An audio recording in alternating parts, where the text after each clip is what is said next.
adoração.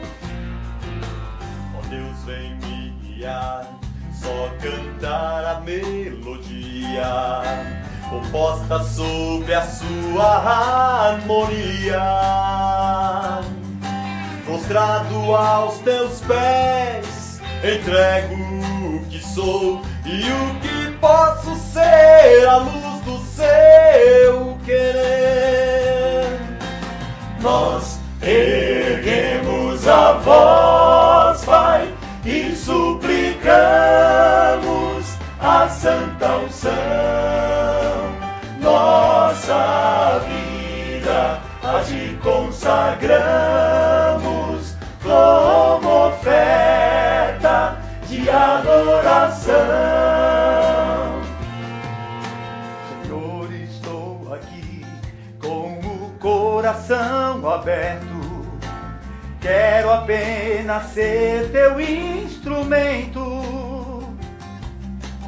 Usa minha voz para o mundo proclamar o amor que me salvou e que me faz cantar.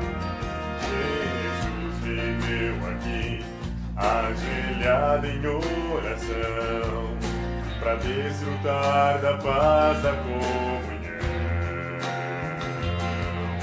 clamar por tua graça, esvaziar o ser, louvar com emoção, sentir o teu querer.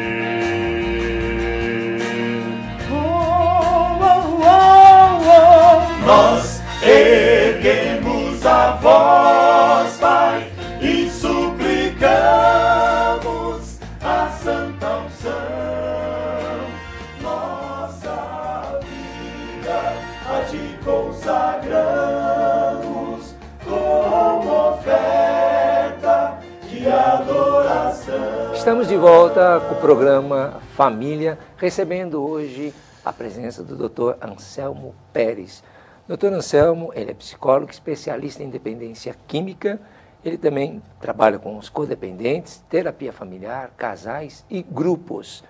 E você, assinante, se tiver alguma dúvida, entre em contato conosco através do e-mail programaPC@netservicos.com.br ou pelo hotline 11 28 18 1700 e tire as suas dúvidas. E, por favor, diga da cidade em que você está falando.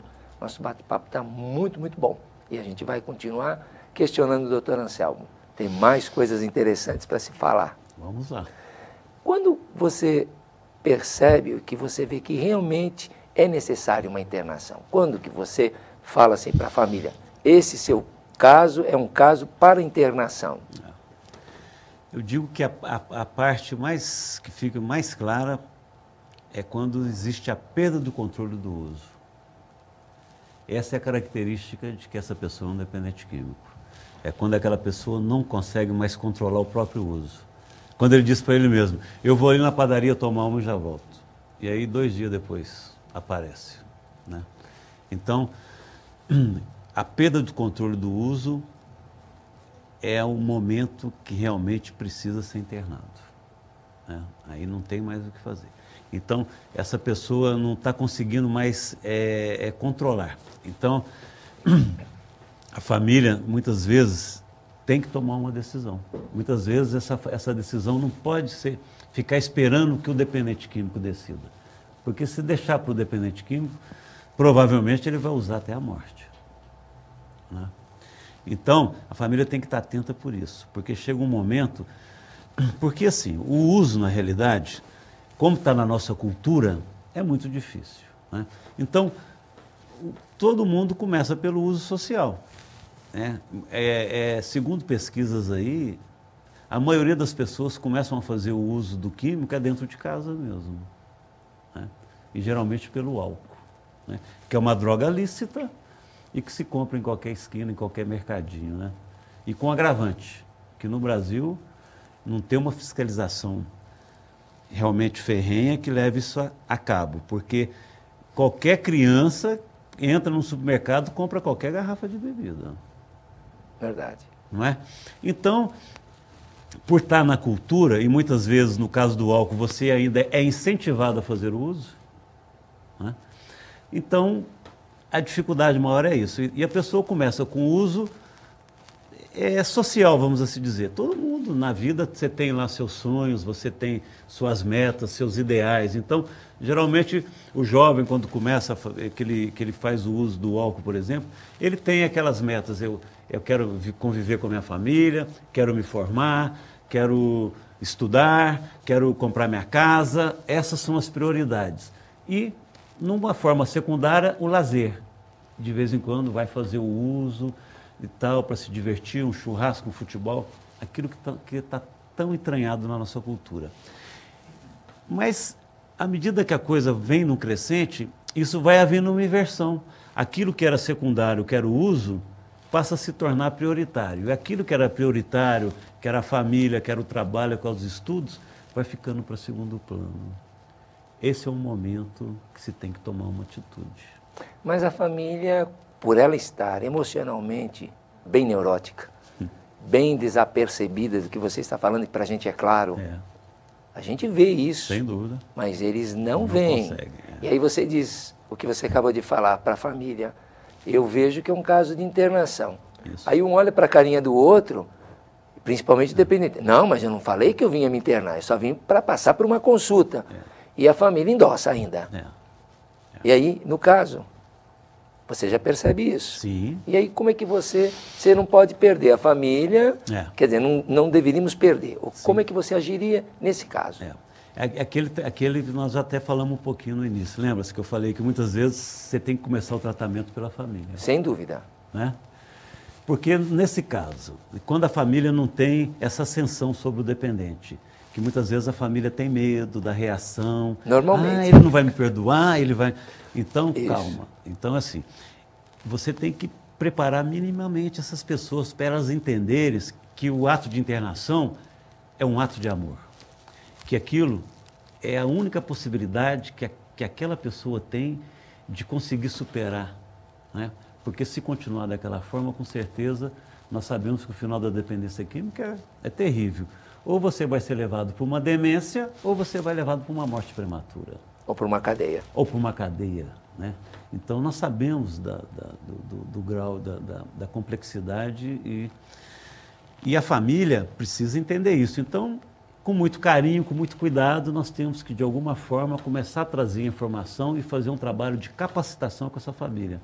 Aí, na hora que ela entender que aquilo se trata de um ato de amor, aí ela não tem mais dúvidas. Aí ela é capaz de ir lá, mesmo sabendo que no primeiro momento o dependente não vai entender, mas que com o tempo, se essa pessoa realmente tiver um despertar, aquilo que num primeiro momento pode ser uma revolta, vai se tornar uma gratidão, que é o que eu vejo muito isso acontecer. Mas, por exemplo, vamos dizer, hoje passa uma família a primeira vez com você, e você detecta, pela tua experiência, que esse jovem já está tendo inversões de valores, sim, assumindo papéis, sim, como você falou, dando as ordens, não é? No comando. A família não se percebe que eles estão muito mais à mercê desse, sim, seu dependente. Mas como ele tem 22, 23 anos, ainda ele é novo, e você fala isso. Sim. Seria interessante vocês fazerem um trabalho. A família vem um dia ou dois, não voltam mais. Isso é muito comum. É comum, não é? Muito. Sabe por que eu estou te falando isso? Porque exatamente nesses dias eu recebi uma família, aí de repente o pai me contou a história e eu fiquei assim, meio espantado. Porque ele acabou de sair do advogado e me procurou. Ele falou, eu saí do advogado porque ele não soube me dar respostas. Mas é o seguinte, meu filho tem 35 anos, ameaçou todo mundo em casa, me ameaçou a mim, o irmão, a irmã, o outro irmão. E a mãe já teve quase um infarto já no final do ano. Passou já por 2 internações, atualmente está tendo dificuldade e não está enxergando, com uma catarata, lógico. Todas doenças de ordem emocional, com certeza, o corpo vai gerar, ela não quer enxergar. E nós sabemos que não se tratando. Aí eu falei, bom, ele falou, o advogado me disse que não sabe. Eu ligo para a polícia e a polícia fala que não pode fazer nada, porque é um caso de família. Eu falei, pode, lógico que pode. Você tem que fazer um boletim de ocorrência pedindo, assim, proteção da Lei Maria da Penha. Agora, se você tiver dinheiro, você liga. Eu te passo o nome, ou aqui endereço de clínicas involuntárias. Aí ele me falou assim, há 10 anos eu passei aqui. Eu falei, o que eu disse para o senhor? Porque a primeira coisa que eu peço é para a família começar a vir. Sim. O senhor falou, eu vim 2 vezes, mas ele deixou de vir e naquela época a gente achou, é por isso que eu estou falando para o telespectador. Sim. E também falando para você. Sim. Porque existem muitas maneiras, mas qualquer um de nós que lidamos com a situação, quando passa a família, nós falamos, independente dele vir ou não vir, família, venha. Você tem essas dificuldades, às vezes, de você ouvir isso? Com certeza. Isso é muito comum, né, Cláudio? Muito comum. Porque, como é que se diz? A dependência química é uma doença que o dependente nega, a sociedade incrimina e a família esconde. Né? Então, de onde surgiu isso? Exatamente desse comportamento.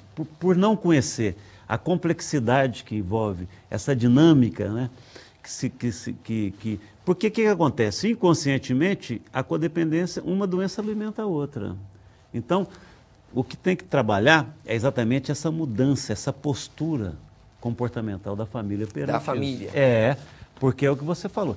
Se a família não se cuida, ela se torna refém. Eu já vi pais que não sabiam como lidar com a situação, se tornaram reféns. Por exemplo, não saem mais de casa. Porque tem um filho que é dependente, isso. Aí não pode ter uma vida social, porque o filho vai lá, encosta o caminhão e faz a mudança da família para a boca. Igual já vi relatos de pais que filho encostou, levou geladeira, fogão, porque na boca a gente sabe que tudo é moeda. Né? O que não tem dinheiro, começa a roubar a família, começa a tirar as coisas de casa. Agora, você não pode ser conivente com isso. E muitas vezes o que eu vejo é a família refém de uma situação dessa. A família tem que sair e buscar ajuda no sentido de se capacitar a lidar com a situação. Porque, assim, a dependência química está ali. É um fato. Então, como lidar? Você tem que conhecer profundamente o que é a dependência química. Você tem que conhecer o terreno onde você está pisando. Então, à medida que você começa a trazer informação e começa a treinar essas pessoas, elas vão se capacitando a realmente enfrentar a situação como deve ser feita. Sem dúvida. Né? Então, infelizmente, isso que você falou é muito comum. A família desiste no meio do caminho, ou por medo, ou por falta de informação, ou por estar já muito comprometido com toda aquela situação. Né? Então, muitas vezes a gente se sente impotente perante essa situação. Infelizmente. Né? Infelizmente. Infelizmente. Mas é uma realidade, Cláudio. E acaba vendo pessoas que já passaram há anos e chega em casa, ou o filho está preso, ou o filho já levou um tiro, bem então, aquilo que você comentou. É comum nós que estamos aí. Eu já vi pessoas que estão na 10ª internação e a família não mudou um milímetro, continua facilitando do mesmo jeito. Fica difícil. Absurdo, não? Ou passa-se um tempo, que é até uma das perguntas que eu ia fazer a você, passa-se um tempo, a família achou que estão curados.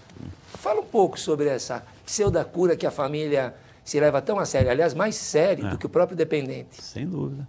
Eu não sei. Muitas vezes vem de encontro à própria ansiedade que gera, né, tudo isso no familiar. Ele não quer enxergar aquilo que você falou, de repente desenvolve até uma catarata, né, que é uma coisa bem sintomática mesmo, né? É a negação de enxergar o óbvio. Eu sei que é doloroso, que é difícil, mas não tem outra forma. Nós temos que ser bem realistas. Dependência química, você tem que encarar de frente, não pode ter segredos, né? É o que nós falamos, né? Quanto maior o segredo, maior a doença, né? Então você tem que desnudar aquilo, não tem outra forma. E muitas vezes a família não consegue, por problemas vários, né? Mas o preço é muito alto, né, Cláudio? Então, assim, tem que olhar para isso, tem que pedir ajuda, tem que quebrar o segredo e tem que encarar, né? Não adianta. E não é